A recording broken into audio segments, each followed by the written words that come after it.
ဦးဇင်းတို့ရဲ့ဓမ္မတွေကိုဒီဖြစ်ရမှန်အကြောင်းအရာလေးကိုထပ်ပြီးတော့ဦးဇင်းတို့ပြောပြချင်ပါတယ်ဝမ်းတွင်စုံတဲ့တရဏဂုံရှင်ဆိုပြီးတော့ပေါ့နော်ဒီဖြစ်ရလေးကမြင်ကုန်းမျိုးနယ်ပေါ့နော်မြေလက်ပိုင်းမြင်ကုန်းမျိုးနယ်ထဲမှာဖြစ်ခဲ့တဲ့ဖြစ်ရအမှန်လေးတစ်ခုပါဒီဖြစ်ရအမှန်လေးထဲမှာကဒကာကြီးနာမည်ကဦးကျင်တဲ့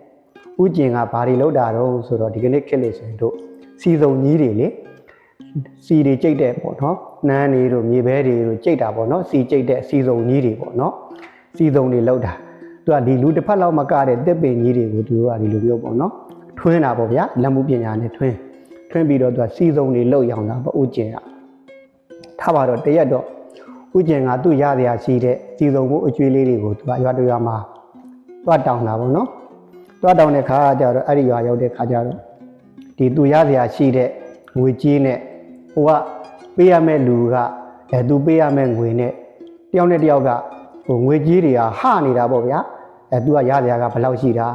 ခမရဥစားကမှားနေတာကျွန်တော်မှတ်ထားတာကဘယ်လောက်ပဲပေးရမှာပေါ့နော်အဲ့လိုနဲ့တယောက်နဲ့တယောက်အဲ့လိုလေးဖြစ်သွားတဲ့ခါကျတော့ရပါတယ်ဗျာခမရပြောတဲ့ဈေးပေါ့ဆိုပြီးတော့ဆရာကျင်ကပဲသူကဟိုလက်လျှော့ပြီးတော့ကြေးပေးလိုက်တာပေါ့နော်သူတို့ပြောတဲ့ဈေးနဲ့ပဲဆရာကျင်ကဒါယူလိုက်တာပေါ့ဆိုပါစို့ဒါဦးဇင်းတို့ရဲ့တောရွာတွေရဲ့ဒီလေးထုံးတန်းစင်လာပေါ့နော်ဒီကိုယ်စီရောက်လာတဲ့ဧည့်သည်ကိုဒါစားချိန်တောက်ချိန်တန်းပြီးဆိုရင်ဒါထမင်းကျွေးပြီးတော့အခမ်းကြတာလေဒါဦးဇင်းတို့ရဲ့တောသဘာဝပေါ့ဆိုပါစို့ဒါနဲ့ဆရာကျင့်ကိုသူတို့နေခင်းသားလေးကိုဆရာကျင့်ကိုသူတို့ကတဲခင်းပြီးတော့အခမ်းကြတာပေါ့အခမ်းတဲ့အခါဆရာကျင့်ကသူကထမင်းဝဲမစားခင်လေးမှာသူကထမင်းလုံလေး၃လုံးလုပ်တယ်ပြီးတော့သူကအစားတာပေါ့နော်စားပြီးတော့ဒီလိုပဲအခမ်းတော့စားတာပေါ့မြောက်စားရင်နဲ့သူကဘာဖြစ်လာတော့ဆိုတော့ဒီ10မိနစ်လောက်လဲနေရောသူကလေဘင်းထဲမှာတစ်ဆွရာကြီးဖြစ်လာတာတဲ့ဆရာကျင်ကရှစ်ဆက်ပြီးစားလို့မရတော့ဘူးပေါ့နော်ဟာစားလို့မရတော့ဆရာကျင်ကအဲ့မှာနေဘာဖြစ်လာတော့ဇောကျွေးတွေကိုပြန်လို့ပေါ့နော်လေဘင်းထဲမှာလဲရာကြီးတွေဖြစ်ဒါနဲ့ဒီဆရာကျင်ကနော်အိမ်တော်ပြထွက်သွားပြီးတော့အန်တာပေါ့ဗျာလက်ညှိုးထိုးအန်လိုက်တဲ့ခါကျတော့ဘာဖြစ်လာတော့ဆိုတော့ဆရာကျင်လေဘင်းထဲကနေဗဇက်ထဲကထွက်လာတဲ့ဥစ္စာကျွတ်ဆုပ်အသေးတကောင်ဖြစ်နေတယ်တဲ့နော်ကျွတ်ဆုပ်တကောင်ဖြစ်နေတယ်အဲ့မှာနေဆရာကျင်ကယုံတော့ကြတော့ဘာဖြစ်လာတော့စားပြီးသားဟာတွေပါအကုန်လုံးအန်းထုတ်ကုန်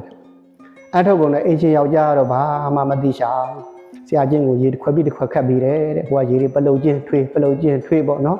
မျက်နှာပြတ်နေတာကအင်ရှင်ဇနီးစေတဲ့နော်အင်ရှင်ဇနီးစေကတော့မျက်နှာတွေပြတ်နေတာပေါ့ထားပါတော့အဲ့မှာနေဦးကျင်ကလည်းဒီလိုမျိုးပေါ့နော်အန်လည်းပြီးရောအရှင်ကိုခွင့်တောင်းပြီးတော့ကဲကျုပ်လည်းပြန်တော့မယ်ဗျာဆိုပြီးထမင်းလည်းဆက်မစားတော့ပဲနဲ့ပြန်သွားတယ်တဲ့ဒီလိုနဲ့ပြန်သွားတော့ဦးကျင်ကတော့ပုံမှန်တိုင်းလုံမြတ်တိုင်းပေါ့နော်သူ့လောကစီစုံလုပ်ငန်းလုပ်ရတာကိုစီစုံတွေထွင်းတဲ့လုပ်ငန်းလုပ်ရတာဆိုတော့စုံတွေထွင်းနေတယ်တဲ့နောက်ရက်ကြတော့အဲ့ဒီမှာနေသူဧခံခဲ့တဲ့မျိုးသမီးကနော်သူ့ကိုဧခံလိုက်တဲ့မျိုးသမီးကသူ့အိမ်ကိုရောက်လာတယ်ရောက်လာပြီးတော့သူ့ရှေ့မှာကြော်ပွဲတွေပါပြီးပြင်းပြီးတော့နေတော့အဲ့မှာနေဦးကျင်ကမေးတယ်ပေါ့တနေ့ကတော့ငါအခန့်လိုက်တဲ့ပေါ့တူမကြီးလားဆိုတော့ဟုတ်ပါတယ်ဘာကြီးရဲ့ပေါ့ဘာလို့တာတော့ဆိုတော့ဘာကြီးကိုပြင်မတာလေးရှိလို့ကြောကျင်လို့ပါတဲ့ဘာကိုပြင်မလိုက်တာတော့နဲ့ဘာကိုပြင်မထားလို့ကြောတာတော့နဲ့ဘာကြီးကိုဟိုရှင်းပြပါဦးဆိုတော့တနေ့ကတော့ငါတဲ့ဘာကြီးကိုတဲ့ထမင်းစားနေတဲ့အခါမှာကြွက်သေးလေဘင်းနဲ့ဖြစ်အောင်လုပ်တာအဲ့ဒါကျမလုပ်တာပါတဲ့ခါတိုင်းကဆိုလို့ချင်းတဲ့ကျမကရွာတွေကလူတွေမကျင်တဲ့လူတွေလှုပ်လိုက်လို့ချင်းဘယ်ဆရာနဲ့မှကုလို့မရအောင်ဖြစ်ကုန်ပါတယ်တဲ့ကျမမှာမွေးရပါဒီဆုံးပညာတက်တာရှိတယ်တဲ့ဟိုတော့ကျမလည်းမသိဘူးတဲ့အဲ့ဒီလိုစိတ်ထဲကနေပြီးတော့လူတယောက်ကိုမကျင်တဲ့ဘူးဆိုလို့ချင်းကြံစီလိုက်လို့ချင်းအကုန်ဖြစ်ကုန်လာတယ်အဲ့ကနေစပြီးတော့ဟာကျမလည်းကိုဒါမွေးရပါတက်တယ်ဆိုပြီးတော့ရွာသူတွေကိုပေါ့နော်ရွာသားတွေကိုမကျင်တဲ့အတိုင်းလှုပ်လာခဲ့တာတဲ့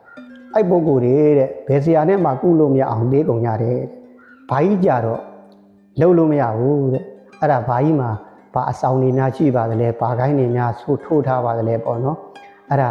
ကျမသိကျင်ပါတယ်တဲ့ခုကျမပြင်မာခဲ့တဲ့အပြစ်တွေကိုလည်းကျမကြောကျင်ပါတယ်တဲ့ကျမယောက်ျားကိုလည်းဒီအကြောင်းအရာတွေကိုဖွင့်ပြောခဲ့ပါတယ်ကျမယောက်ျားကလည်းကျမဝမ်းရင်းဆုံးတက်မှန်းလည်းမသိပါဘူးတဲ့ခုတော့အိမ်မှာတဲ့ဒီဖះကိုပေါ့နော်တစ္ဆာပြုပြီးတော့ဒီပညာရက်တွေကိုတစ်သက်လုံးဆွန့်လိုက်ပါပြီတဲ့ဘာကြီးရဲ့ဆိုပြီးတော့ကြော့တယ်တဲ့ကြော့ပြီးတဲ့အခါကျတော့ဘာကြီးလဲပြောပါအောင်တဲ့ဘာပညာရက်တွေလောက်ထားတော့ဆိုတော့ ဘာကြီးမှာကဘာကိုင်းစင်းမှလည်းမထိုးသလိုဘာအဆောင်လက်ပွဲမှလည်းမထားပါဘူးတဲ့ဘာကြီးတို့ငငယ်တုန်းကရောက်ဦးเจ้าကဆရာတော်တွေမိဘဘိုးဘွားတွေကနေပြီးတော့ငါမီးငါသားရေတရဏဂုံ၃ပါးကိုရွတ်ပြီးစကွက်အန္တရာယ်ကင်းတယ်စားတဲ့မှာတရဏဂုံ၃ပါးရွတ်ကွယ်တရဏဂုံ၃ပါးကိုထုံးနေကွယ်ဆိုပြီးတော့